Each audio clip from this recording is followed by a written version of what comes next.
You know, you'd think by this time that every San Diegan has heard everything there is to know about the famous Whaley House, the first two-story brick building on the West Coast. Now, Mr. Whaley, as you see in this photograph, is a flamboyant gentleman. In '49, he came to California. But what about this courtroom we're sitting in? Well, if you know June Redding, you get permission to sit here in the judge's bench, and I'm going to leave. I don't even want to touch that beautiful old flag, which goes back to the days of President Lincoln. But this building started out as a granary, June Redding. That's correct. It did. 1855. That's right. And Mr. Thomas Whaley came down from San Francisco. He was destroyed by the fires. 1 year, he made $20,000. And how much was our population? How big? About 250 people. Holy Mitty, so he was a big man. A year later, he built the two-story residence, which we're going to see a little bit later on. And you want to know about the ghost stories. Well, there's so much here. The Whaleys were friends. Whaley's mother back east, a friend of the Lincolns. And the famous artist who hung the portraits of Washington and Lincoln had in his possession something I've never knew existed, and it's in this room. Yes, it's one of the 6 life masks actually made on Lincoln's face.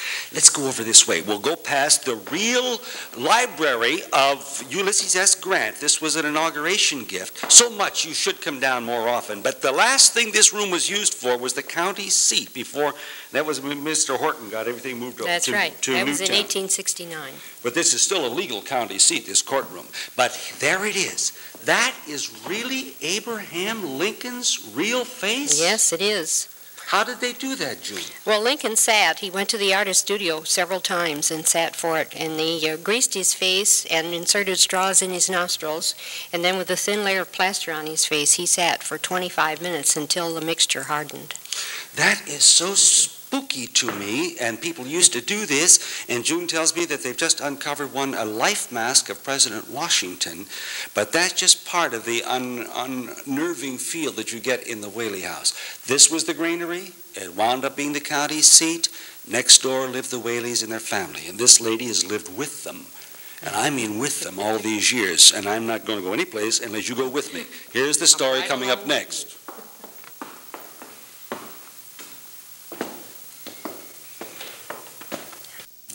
Well, this reprint of a newspaper, ladies and gentlemen, is where it all started, the ghost story of the Whaley House. You see it's dated 1852, August 27th, and a man by the name of Yankee Jim, and the way they figure it out, right where this archway separates the parlor from the famous old Whaley House and the music room, is where the gallows stood. And this lady behind me, if you go boo, June, I'm going to jump right through the ceiling, because you're the one that started this ghost story, June Redding.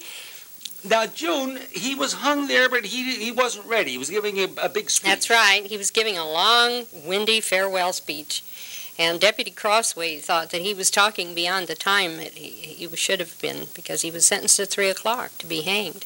Because he stole a pilot boat here in San Diego. Interrupted the commerce of the community. So boom goes the wagon, and Robinson drops. Yankee Jim is left hanging. Yes. Now, this was, incidentally, this piano belonged to Mrs. Whaley, was in Gone with the Wind. But this music room, the study back here has a piano in it from Jenny Lind. That is right. But come with me for a moment, because it was the daughter of Mr. Whaley who first started to hear the ghost of Yankee Jim.